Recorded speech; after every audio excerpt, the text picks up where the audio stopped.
Hey folks, I am going to teach you some of the tricks and tips that I have learned as I've taught myself how to free dive.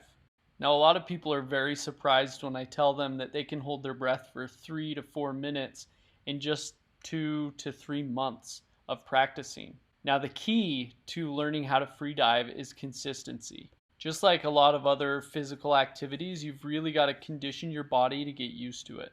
The great thing is that you can really practice at home. So whether you want to learn how to free dive for a vacation coming up, or you live by the ocean or a lake and you want to learn how to free dive, this video is going to give you a couple of quick tips on what you should do to start out. Before I get to those tips, make sure to subscribe and like this video. Nothing motivates me more than knowing that you enjoy this content. Okay, the first tip that I'm going to give you is a tip that I wish I would have had when I started out.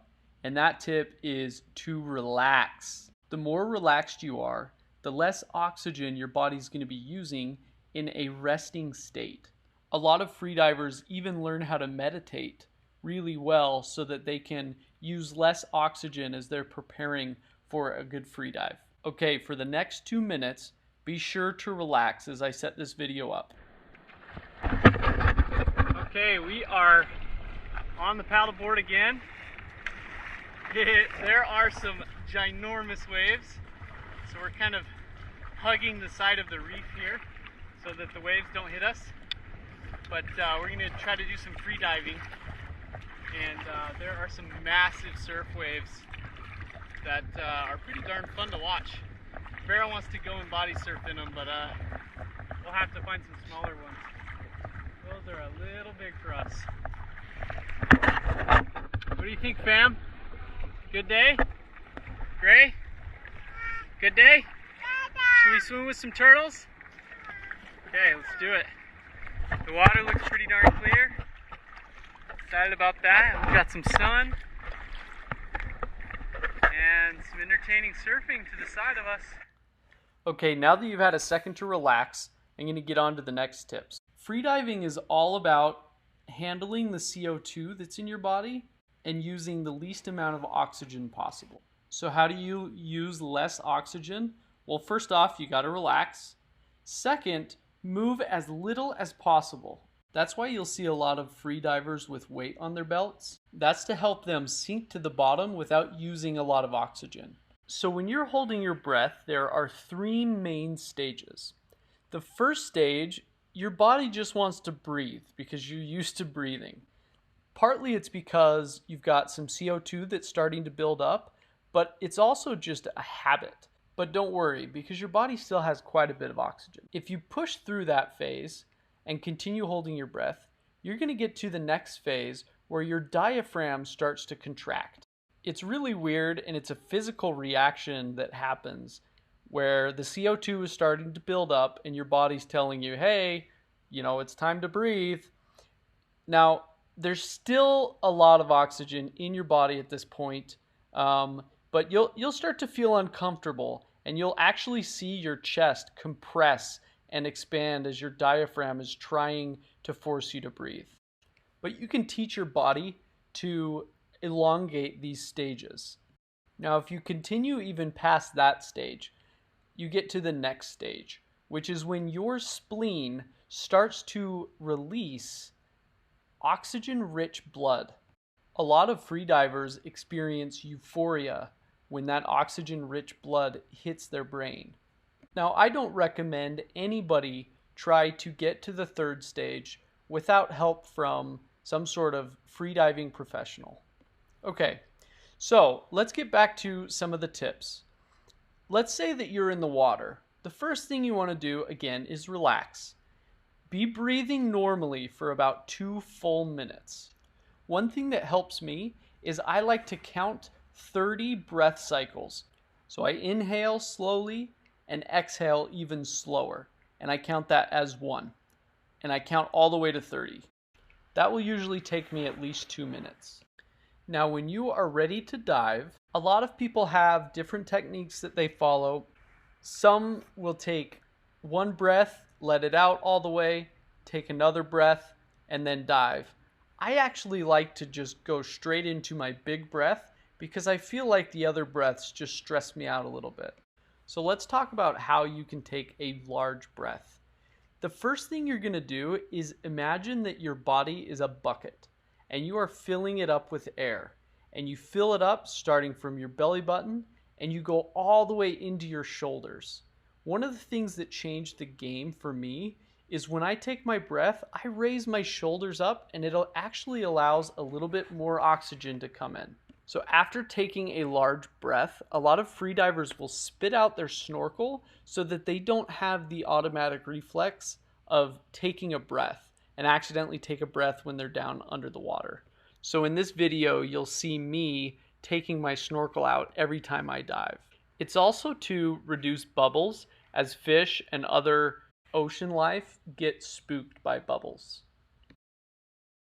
Well, it's another beautiful day.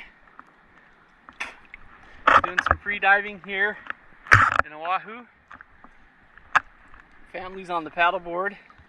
I think Gray's gonna get in with me for a second. Do you have goggles? Okay, get some goggles too, all right?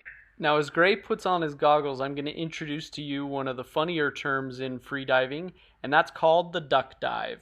Now remember, the whole point is to conserve oxygen, and you do that by reducing your movements. So after you have taken your large breath and spit out your snorkel, you're going to want to point your body down. You do that by putting your legs above your torso. So you can see that I kind of go into a pike position and put my legs well out of the water and slip in.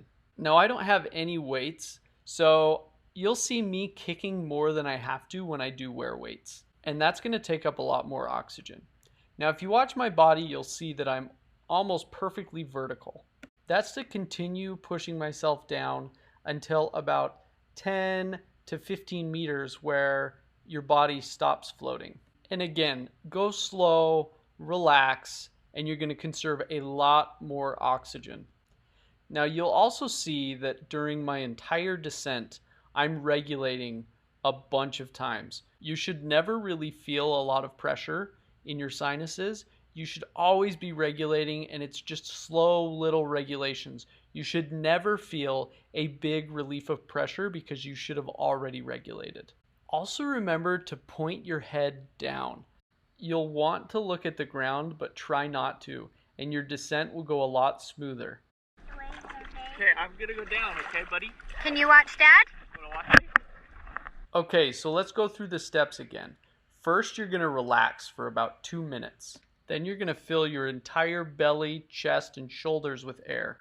You're gonna then spit out your snorkel and start your duck dive. Kick your legs up out of the water and slip in. Keep your head pointed down towards the water to make for an easier descent. And please continue to regulate throughout the entire dive until you reach the bottom. If at any time during your free dive you feel too much pressure in your sinuses, do not continue. Just go up to the surface. When you're starting out, your sinuses might not be used to regulating and relieving you of that pressure. So you'll have to take it a little bit slower. Now you're gonna start feeling the CO2 building up. And so when you get to the surface, more importantly than breathing in oxygen, you need to expel all of that CO2. So focus on breathing out and then breathing in. Now I know I've told you this a million times already, but please relax. You're gonna wanna come up from your first dive and go right back down. But you need to take a break. Not only will that be safer, but it'll actually extend your next dive. The longer you allow your body to rejuvenate between each dive, the longer you'll be able to hold your breath. I usually like to rest for twice or 3 times as long as I was under the water for. So if you hold your breath for 3 minutes, you're going to want to rest for a good 6 to 9 minutes. If you can hold your breath for 2 minutes, you're going to want to rest for at least 4 minutes. And I know being patient is hard when you know that you've got all this wildlife below you that you want to experience. Those are the tips that I wish I would have had when I was starting out. What are some others? Comment below any tips that I missed.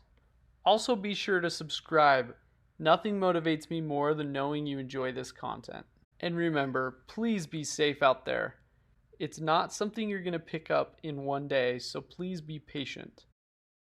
If you can practice every single day and be consistent, you'll start seeing a lot of progress. I'm excited for you to start free diving. Be sure to send me any videos or content, tips, anything that has helped you learn how to free dive. It's an awesome world under there. Enjoy!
attempt to play in the waves with you guys. Yay!